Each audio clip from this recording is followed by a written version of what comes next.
Brodes Media. Today's show is going to be titled The Worst Phillies Takes I've Heard Since the Series in London. Because, man, oh man, do we not recognize that the Phillies are probably going to lose some baseball games, and they probably have another 45 losses to come. If you can't handle that, God bless your soul. So, honestly, there's been so much controversy over the last 24 hours. I'm a little taken back, which maybe I shouldn't be. I understand we are a very passionate fan base. We want our baseball team to be great, but they are not a perfect baseball team because there's no such thing as perfection over 162 games. I'm okay with having some opinions at, I don't know, hypothetically, let's pretend a game that starts at 10 a.m. wraps up around 1:30 in the afternoon. If at 1:35, 1:45, 2 o'clock, you feel obligated to let some steam off your chest, so you say some things about what just happened, you're not happy that they blew a save, you're not thrilled on how the game ended, even though there was a broken bat and an absurd double play that went down, it is what it is. I understand in the half hour to an hour after the ninth inning, you get things off your chest. What we can't do is after you fall asleep, after you have a cup of coffee, after you freshen up your mind, take a shower, throw some soap around the genitals, okay? There's no way in hell you should be so fired up that you demand Dave Dombrowski to trade Jose Alvarado, that you believe Rob Thompson doesn't know how to manage anymore, and the list goes on and on and on. And I don't think that this is just a loud minority. I was on with Ashlyn Sullivan 4 to 7 o'clock p.m. on Sunday, so it was, maybe 5 hours after the entire London experience was over. I thought we'd be fielding calls talking about how you sort of soaked in the weekend and what you thought about the London stuff, and would you want the team to do it again? Would you be interested, hypothetically speaking, if finances weren't a big part of it, which it is, of course, but I'm aware that not everyone is capable of just spending X amount of thousands of dollars to make this trip, but did it intrigue you so much? And did you see a lot of your Phillies fans and others around the city that went having such a good time? Would you ever feel obligated to make a trip if the Phillies get that call again? Things like that, fun stuff.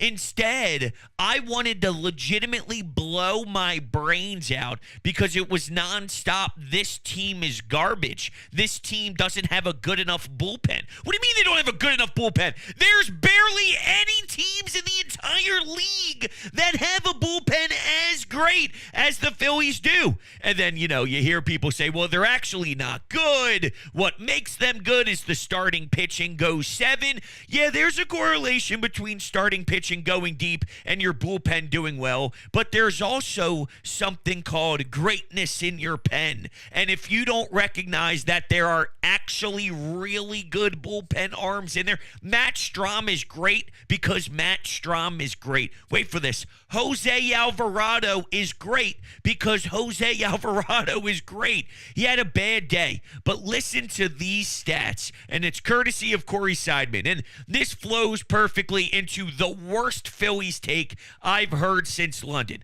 Alvarado is way too shaky and doesn't know how to close games. He has blown 3 saves in 2 years. I'm going to say that one more time. He has blown 3 saves in 2 years. So what's the bar? Is it Brad Lidge? Because I hate to break it to you, that's not normal. That's not the standard. That's not what most teams have, is a perfect season. Okay. He has allowed 0 earned runs. Not 1, not 2, not 3 earned runs. He has allowed a whopping 0 earned runs in 102 of 121 appearances. And by the way, that would be 7 of 8 scoreless playoff appearances. 0 earned runs in 7 of 8 playoff appearances, on top of his 102 appearances in 121 attempts. We will continue. In the last 3 seasons, it's a lot of baseball, it's a lot of pitching. He has a sub-3 ERA, a 2.63 ERA. And in his last 28 appearances, he's got a sub-2 ERA, actually a sub-1.50 ERA. Jose Alvarado is a damn good relief pitcher who blew a save. If you can't handle that, then I'm not sure you can handle the sports. Let's get to number 2 of the worst Phillies takes I've heard since the weekend. Rob Thompson does not know how to manage. So this is what I received at the very, very tail end of the show, and it went something along the lines like this. Well, I'm going to call back in October when Rob Thompson pushes all the wrong buttons and we blow saves and we lose because of him. So it's a combination of Rob Thompson doesn't know how to manage and the bullpen is probably going to blow it. It was a combination of both. And this was my counter argument. Well, there was a few. It was, find me a manager since Rob Thompson took over from Joe Girardi that has more success than Rob. Now, sure, there was a champion crowned.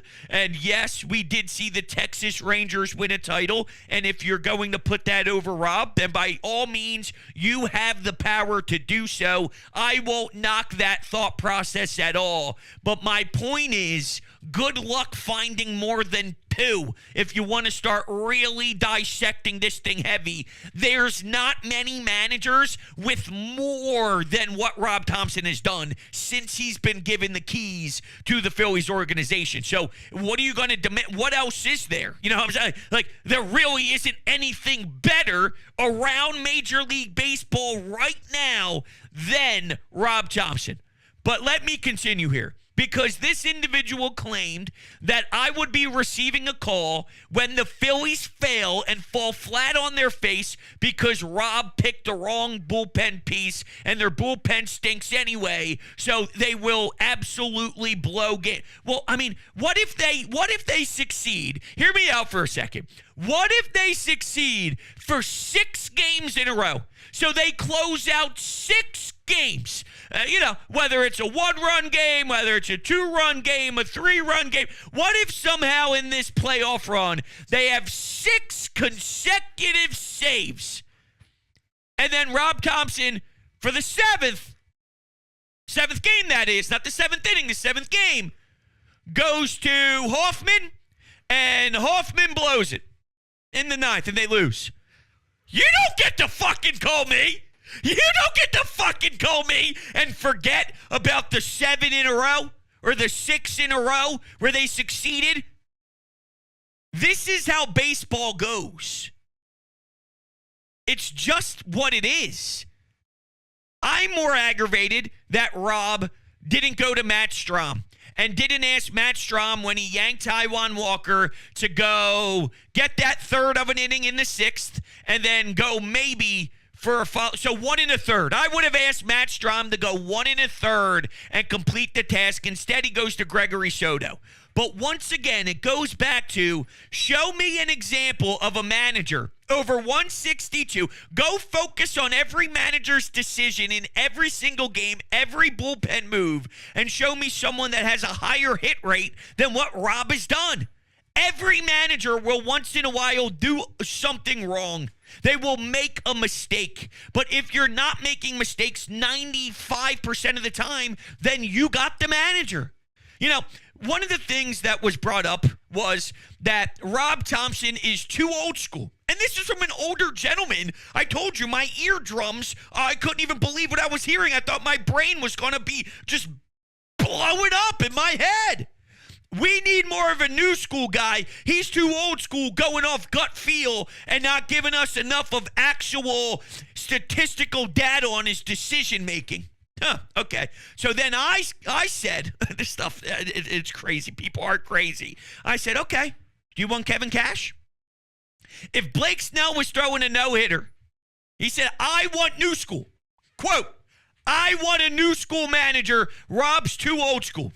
From an older man. Older man. Very baffling to hear this. But fine. If you like the Tampa Bay Rays mindset, I don't have an issue with that at all. I'm okay with it. Just stand by it. And he goes, no, you can't yet. Well, hold on. What the Rays do is new school. So if you don't like what Rob does and you don't like what the Rays do, then what do you want? Gabe Kapler? Gabe Kapler was here. Gabe Kapler is probably some mix between both of them. Would you want to relive the Gabe Kapler experience? Because I'll tell you for fucking free, I don't want anything to do with that man close to my organization. Go take your little thirst traps on TikTok and shove it up your ass because I think it's pathetic.